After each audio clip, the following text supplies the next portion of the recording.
So those are 10 very easy things that you can do to potentially grow your fan base and monetize every single gig more consistently than you might currently be doing.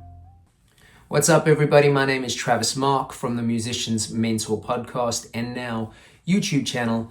Thank you for joining me here. If you've been here before, welcome back. If you're new to the channel, please do me a favor and hit that subscribe button. It means a lot to us. Likewise, feel free to comment, like, and share. I appreciate it. Thank you. Today, I want to talk about 10 very easy things that some people do not do per gig that will help you grow more consistently and potentially even grow your bottom line overall. So let's get straight into it. I'm going to start with number one, which is pretty easy, but again, overlooked. And that is basic branding. And what I mean by that is if you have a gig coming up, do yourself a favor and get some kind of poster or flyer made and send it to the venue before the gig. I'm not saying the night before, that would be redundant, but at least 2 weeks prior to the gig, you want to send those posters to the venue so that they can stick them up and advertise that you will be coming to that venue. Then, the night of your actual gig, make sure you have some kind of banner or poster or signage on stage so that your band name or brand is constantly there for people who walk in and out and don't potentially stick around long enough for you to announce who you guys are. Number two, and this is an old one and it works. Make sure you have some way of collecting email addresses from future supporters and fans. A lot of bands don't want to do this. They find it embarrassing. They look at it like charity for some reason, but it's not. There's ways that you can do this so that it feels natural. One way is if your band is on a break or at the end of your set, somebody in the band can actually walk around the venue with a mailing list, talk to the people, see if anybody is willing to share their email address with you. Because if you can build up a consistent mailing list, on average, they have said that stereotypically, one true mailing list member can equal between £5 and £10 or dollars for your band per year. And if the goal is to keep financing the band in order to grow, create new music, go on more tours, etc., etc., etc., money is very helpful. If you don't personally want to do it and you feel like that devalues your star quality, if somebody has a friend or a partner in the band that is willing to do it, ask them to do it, maybe buy their drinks for the night. Number three, if you're at a point that you have music recorded, ensure that you have some way of selling that music at every single gig. Whether you have set a merch table up in front of the stage or on the side of the stage, and again, potentially have somebody either running that for you or you run it after and before your performance, that is fine. But CDs are coming back, cassettes have been back for months, and vinyl is still huge. If you don't believe that, just do a little bit of research. You will find that a lot of people actually buy CDs from bands just because they want the band to sound something and they like supporting bands that they like. Additionally, you can have download codes, and another way to get email addresses, like my previous point, is you can have the download code set up in such a way that when that person puts the code into wherever the URL is that they are going, they need to put their email address in to get the download. So it's win-win. You get the email address and they get the record. But having your music on sale at every gig is a must. And you'd be surprised how many CDs, vinyl, or cassettes you might sell per performance. Number four, and another sales tactic, but make sure you have some form of shirt or cap or koozie, some kind of material thing with your branding on that you are willing to sell cheaper at the gig or the venue than what it is on your web store. I would personally make announcements and let people know that, hey, tonight we're doing a deal whereby shirts are $20. If you go to our web store, they're $29 or whatever the case may be. Let the people know that you are offering deals because you're on the road and you're trying to finance a lifestyle while you're on the road. And by lifestyle, I don't mean the rock and roll lifestyle. I mean gas and food and accommodation if you're out of town. A smart thing to do if you have numerous pieces of merch is create bundles. So hypothetically, your CD might be $10, your shirt might be $20. And you could offer something whereby if the person pays $25, they get a shirt and a CD. You're still going to profit on these because the margin is that great when you manufacture them.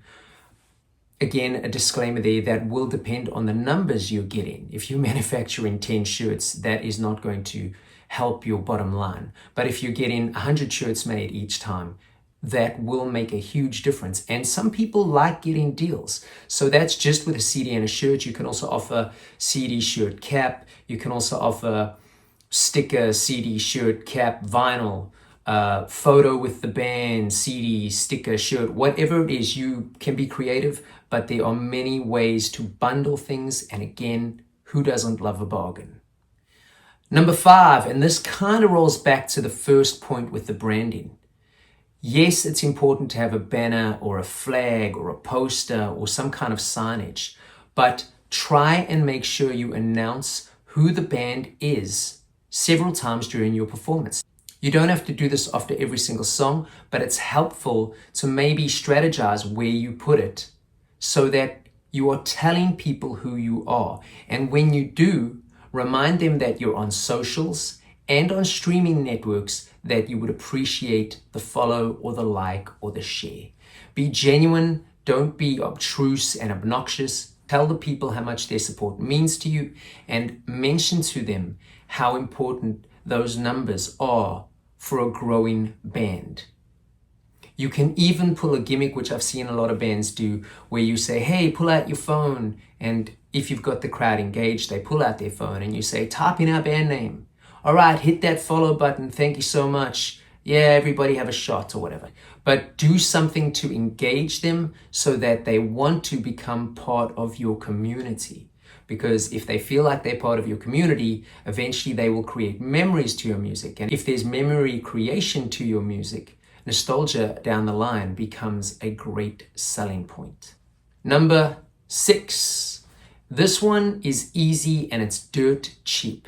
Get thousands of stickers made with your logo and band name, etc., etc., etc. on, and make sure you arrive early at every gig you do. If there are tables or bar tops, put stickers on them. Don't stick them, just put them there so that people can take them. During the show, announce that the stickers are free. Please take them home, stick them anywhere, help spread word of the band. Depending on the type of bar, a lot of dive bars actually encourage sticker placement in their bathrooms, on poles or walls even. Now, don't go and just brand a venue without permission, but if it looks like that is the case, I know it seems silly, one sticker on a wall with thousands of stickers, what are your chances of being seen? But I know that I look up things every time I see something that grabs my eye. So I'm not alone in that way of thinking. And if you make something that is eye-catching and attention-grabbing, I guarantee that you'll get a small percentage of people that will look up your band based on the sticker, even if they weren't at the performance that evening. Number 7, this one again is very easy, and if you are an independent band that take care of your own bookings, if the show went well for the evening, at the end of the night when you're getting paid and settling up with the promoter or talent buyer, take out your diary, we've spoken about those before, and ask them if they will book you again and even push for a date. Now, you want to be careful to not play in the same territory too often because it saturates the market for you. But hypothetically, if you're traveling through, you can book that show for a month, 6 weeks, 8 weeks, 3 months, whatever suits you. It's a great way to keep that diary full if you're traveling through town on little runs or even national tours. It's also a great way to show the promoter or the talent buyer or venue manager that you enjoy playing at their venue and you can build a relationship with them and know that you don't have to go through all the BS of back and forth emails and phone calls that just don't get returned. Number 8, if you have a decent social media following, I would personally stream a portion of every single show live.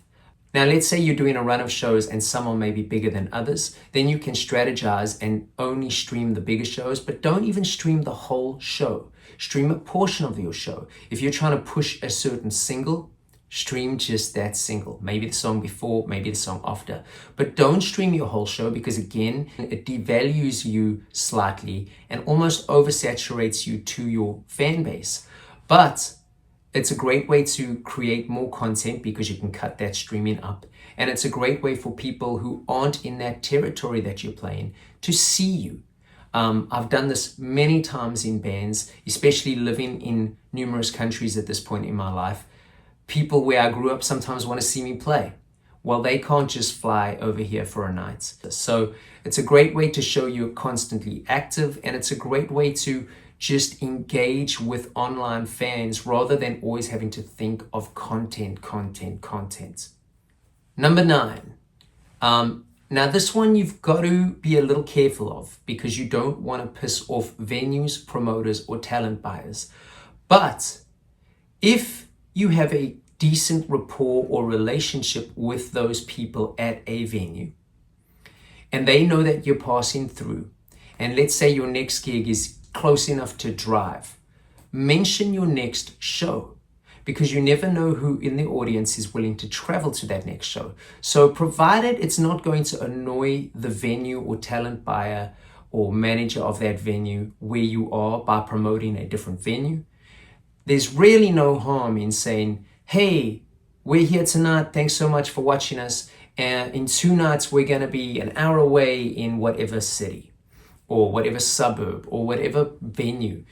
Usually venues are okay with this unless they have something big on that particular night that you're suddenly promoting, or if it looks like you're just constantly pushing the other venue. I've seen bands do it, go, we want to come to a good show, in 2 nights we're playing down the road. Don't do that kind of stuff. Again, it's not good business and it burns bridges and kills relationships, which brings us back to the previous point. How are you going to ask for another gig there if you've just pretty much sold out the guy and his venue?